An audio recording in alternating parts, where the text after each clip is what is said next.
Assalamualaikum warahmatullahi wabarakatuh. Perkenalkan, nama saya Rosdenita dengan NIM 2248201173.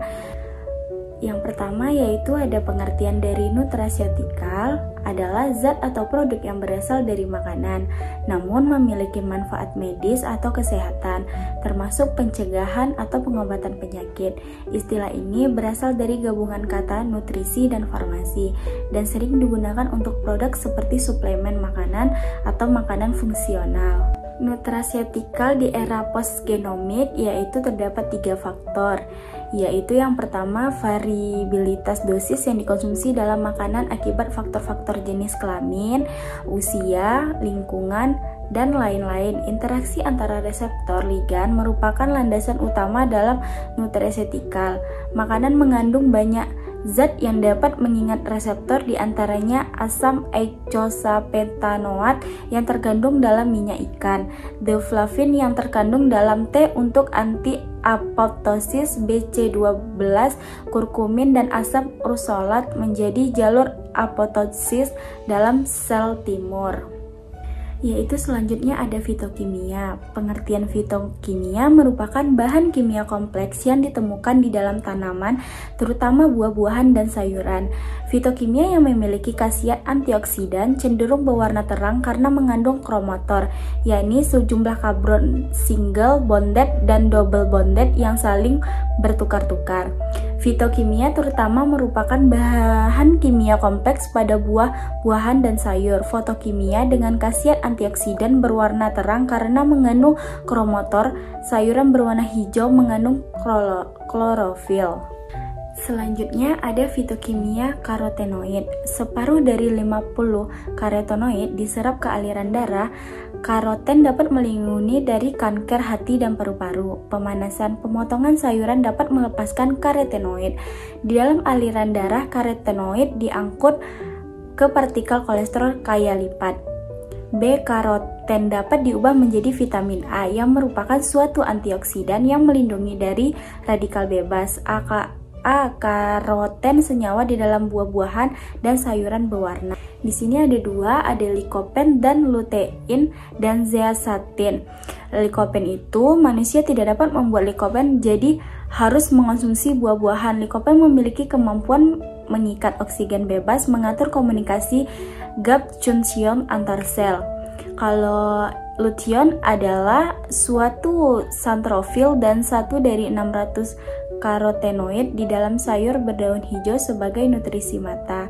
Zeaxanthin merupakan salah satu karotenoid alkohol yang paling sering ditemukan di dalam untuk melawan radikal bebas. Karotenoid astaxanthin tidak ubah menjadi vitamin A di tubuh, melainkan untuk membantu mengatasi penyakit degenerasi manula, nyeri otot, reumatoid arthritis. Antioksidan merupakan senyawa yang dapat mencegah kerusakan oleh radikal bebas. Antioksidan dalam makanan berupa molekul tambahan seperti ain dan vitamin. Antioksidan ditemukan di dalam minyak sayur. Jenis-jenis produk bahan alam yang digunakan sebagai nutraceutikal. Yang pertama yaitu produk bahan alam yang distandarisasi dengan kemampuan dan marker yang telah diketahui. Yang kedua yaitu produk bahan alam dengan kemampuan dan marker yang diketahui namun belum ada standarisasi. Kerusakan bahan pangan. Faktor yang mempengaruhi kerusakan adalah jenis bahan pangan dan kondisi lingkungan. Tanda-tanda kerusakannya yaitu yang pertama ada tekstur dari keras menjadi lunak, contohnya kentang. Yang kedua tekstur dari lunak menjadi keras, contohnya tepung. Yang ketiga ada tekstur dari kental menjadi encer, contohnya telur. Yang keempat ada rasa menyimpang, contoh sirup menjadi asam. Yang kelima ada aroma menyimpang, contoh telur menjadi busuk. Yang keenam yaitu penampakan secara visual menyimpang, contoh jamur pada roti. Klasifikasi bahan pangan dikelompokkan menjadi 3 berdasarkan kerusakannya. Yang pertama, bahan pangan telur mudah rusak, contohnya susu ikan. Yang kedua, bahan pangan agak mudah rusak, contohnya sayuran dan buah-buahan. Yang ketiga, bahan pangan tidak mudah rusak, contohnya sereal dan kacang-kacangan.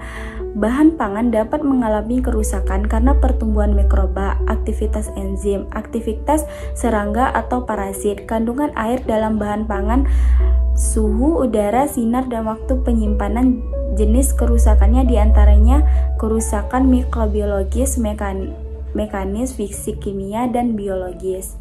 Mencegah kerusakan bahan pangan. Yang pertama ada pengawetan suhu. Penggunaan suhu tinggi merupakan metode pengawetan makanan yang efektif untuk mencapai kerusakan karena dapat membunuh mikroorganisme patogen dan inaktifkan enzim yang menyebabkan kerusakan. Beberapa metode pengawatan dengan suhu tinggi meliputi pasteurisasi, pengalengan atau canning, dan blanchir atau blanching.